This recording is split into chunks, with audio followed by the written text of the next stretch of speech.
When was the last time that you were on the wrong end of some injustice, big or small? It just wasn't fair. How did it make you feel? Hi, I'm Bernie Diamond, and welcome again to Fresh. Sometimes life just isn't fair. I mean, you try to do the right thing, and yet people misunderstand you, or they run their own selfish agenda, and you end up with the raw end of the deal.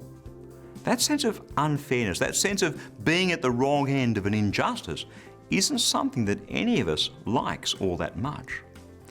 And so when it happens yet again, my natural response, what I really want to do, is to tear that person's head off.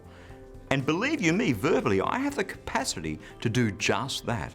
I became pretty good at it over the years.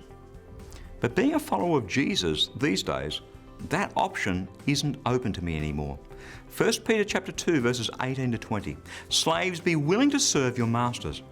Do this with all respect. You should obey the masters who are good and kind, and you should obey the masters who are bad.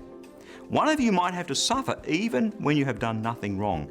If you think of God and bear the pain, this pleases God. But if you're punished for doing wrong, there's no reason to praise you for bearing that punishment. But if you suffer for doing good and you're patient, this pleases God.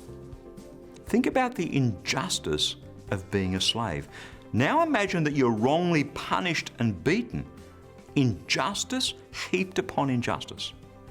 And yet, in the middle of it all, God calls us to patience. Of all things, patience. If you suffer for doing God and you are patient, this pleases God. That's His word, fresh for you today.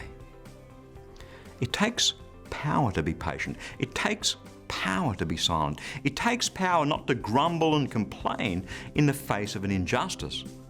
And that power comes from the Spirit and the Word of God. You can receive this fresh devotional into your inbox each and every day.